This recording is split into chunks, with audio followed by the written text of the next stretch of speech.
الحمد لله والصلاة والسلام على رسول الله أما بعد فأعوذ بالله من الشيطان الرجيم بسم الله الرحمن الرحيم رب اشرح لي صدري ويسر لي أمري واحلل عقدة من لساني يفقهوا قولي.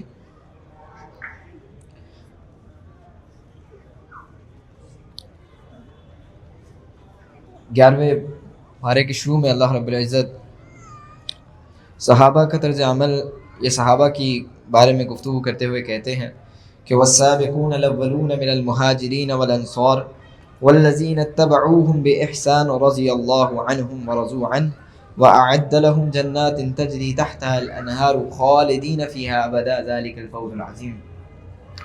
سابقون الاولون وہ صحابہ جو پہلے اسلام لے کر آئے، من المہاجرین والانصار مہاجرین میں سے اور انصار میں سے.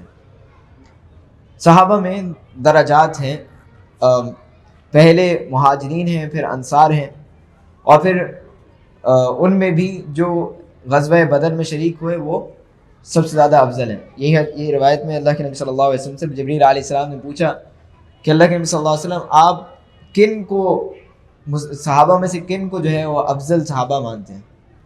تو اللہ کے نبی صلی اللہ علیہ وسلم نے کہا کہ اہل بدر کے شرکاء کو. تو جبریل علیہ السلام نے کہا کہ ہم بھی، فرشتے بھی، ہمارے ہاں بھی اہل بدر کے جو شرکاء ہیں، یعنی جو فرشتے شریک ہوئے تھے، وہ ہمارے نزدیک بھی وہ افضل ہیں. تو صحابہ میں وہ لوگ جو جہاد میں پہل کی ہے، جن لوگوں نے ایمان لانے میں پہل کی، وہ آگے بڑھے، ان کا درجہ ان لوگوں سے زیادہ افضل ہے جو بعد میں مسلمان ہوئے. اور یہ ایک فطری بات بھی ہے کہ یعنی جب آپ کی قبولیت، ابھی آپ کو قبولیت نہیں ملی ہے، اسلام کو ابھی قبولیت نہیں ملی ہے، اور اس ٹائم پہ کوئی مسلمان ہوگا، اس سے تو نسبتاً بہتر ہوگا جو بعد میں مسلمان ہوتا ہے اور جب اسلام کو قبولیت مل گئی. اذا جاء نصر اللہ والفتح ورأیت الناس يدخلون فی دین اللہ افواجا، جب فوج در فوج لوگ مسلمان ہونا شروع ہو گئے تو اس میں کوئی بڑی بات نہیں ہے بات، لیکن وہ اس طرح کی افضل بات نہیں ہے جو افضلیت جب مارا جا رہا ہے، پیٹا جا رہا ہے، زمین پہ لٹا کر پتھر رکھا جا رہا ہے، اور شیب ابی طالب میں بائیکاٹ کر دیا جاتا ہے. تو یہ جو معاملات ہیں، جو یہ کر لے گا وہ اس سے بہتر ہوگا، جو اس سے بہتر ہے جو بعد میں مسلمان ہوا ہے. بلال رضی اللہ عنہ ایک دفعہ عمر بن خطاب کی مجلس میں، ان کی جو جہاں پر وہ ہوتے تھے اپنی امارت کے اندر، جب وہ امیر المؤمنین تھے، تو وہ ابو سفیان جو ہے وہ ملنے آئے، عمر بن خطاب سے ملنے آئے. تو ان کا جو بھی غلام تھا اس نے ان کو روک دیا، کہا کہ ابھی آپ داخل نہ ہوں، ابھی عمر بن خطاب کوئی کام کریں، میں نے ان سے اجازت لی ہے لیکن وہ کہہ رہے ہیں کہ ابھی رک جائیے. تھوڑی دیر بعد بلال آئے اور انہوں نے کہا مجھے عمر بن خطاب رضی اللہ عنہ سے ملنا ہے.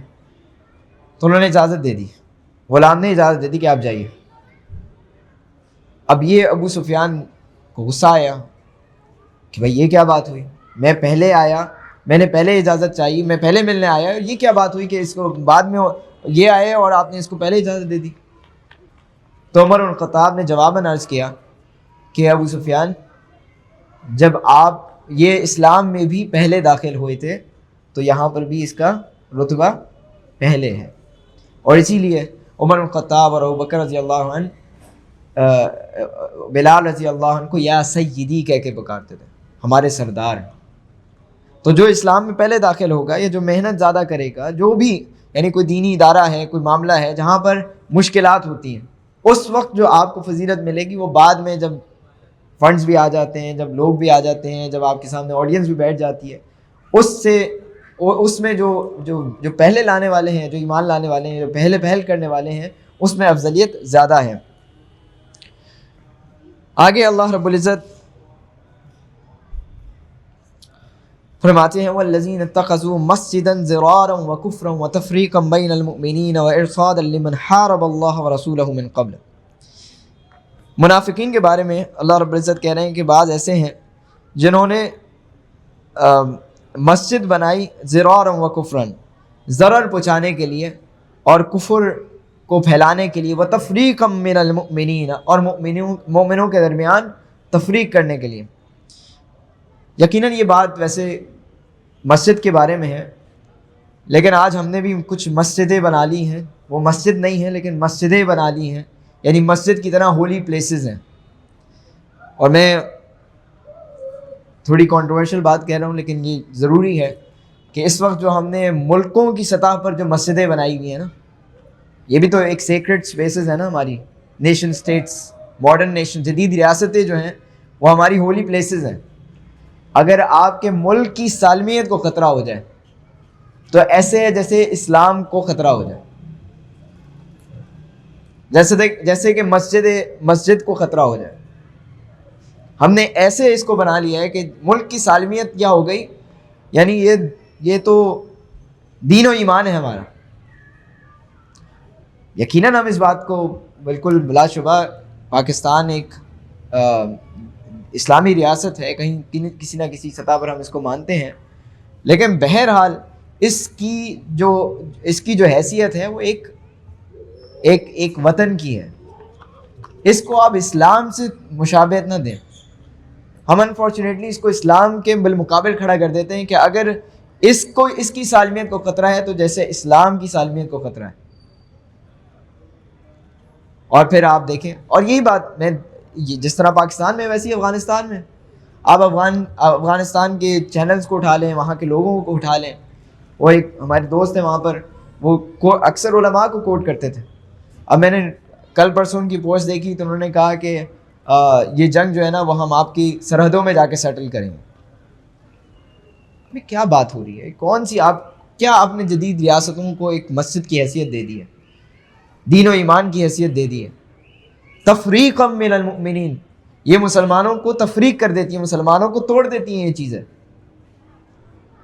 ہر بندہ اگر اپنی مسجد بنا لے گا، یہی کہتے ہیں نا ہم 1.5 انچ کی اینٹ کی مسجد بنا لی. کوئی ان جدید ریاستوں کے بارے میں کیوں نہیں کہتا کہ ہم نے 1.5 اینٹ کی مسجدیں بنا لی ہیں؟ مسلم امت ایک یکجا ہونے کی ضرورت ہے، مسلمان امت کو اتحاد کی ضرورت ہے. ہاں میں مانتا ہوں کہ شاید ہماری طرف سے ایک مصلحت کی کوشش کی گئی، امن کی کوشش کی گئی، لیکن کم از کم ہمیں خوشی تو نہیں ہونی چاہیے اگر وہاں پر ہمارے مسلمان بھائیوں کو شہید کیا جا رہا ہے یا مارا جا رہا ہے آپ کے بقول. کیا خون مسلمان کا خون نہیں ہے؟ وہ مان لیا وہ خوارج ہے بقول آپ کے، لیکن کیا پھر بھی اس کی اجازت ہے؟ کیا اس طرح مسلمانوں کا خون جو بہہ رہا ہے کہ ہم اس کی اجازت دے دیں؟ کیا ہم اس کو قبول کر لیں؟ اور مجھے حیرانگی ہوتی ہے بہت معذرت کے ساتھ دینی طبقے کے اوپر کہ وہ جس طرح اس وقت ایک خوشی کا سما بندہ ہوا ہے، اور ان کی جو خوشی ہے کہ بھائی دیکھو ہم نے جو ہے نا سیٹل کر دیا معاملات، پرانے قرضے بھی چکا دیے. یہ دینی لوگ جو ہے نا وہ یہ اس طرح کی پوسٹیں کر رہے ہیں. کون سے پرانے قرضے؟ پرانے قرضے تو آپ کے اوپر ہے بھائی. آپ نے کیا کچھ نہیں کیا ان کے ساتھ؟ تو بہرحال ہمیں یعنی دینی علماء کا بیانیہ جو ملک کی جدید ریاستوں کی پالیسیاں ہیں اس کے مطابق نہیں بننا چاہیے.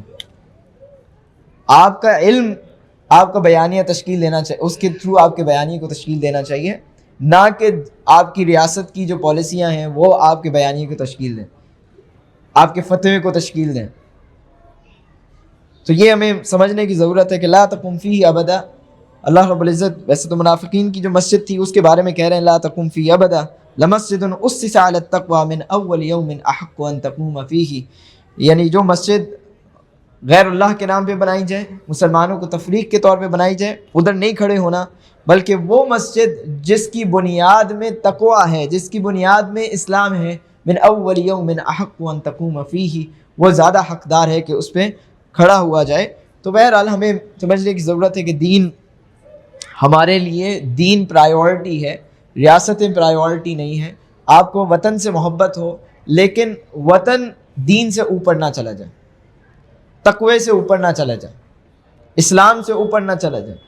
آپ کی فقہی روایت جو آپ نے سالہ سال پڑھی ہے وہ ایک دم سے تبدیل نہیں ہو سکتی کہ آپ ایک نیا بیانیہ تشکیل دے دیں اور پوری فقہی آپ روایت کو چھوڑ کر آپ ایک نیا جو ہے نا وہ ٹرمینالوجیز لگانا شروع کر دیں.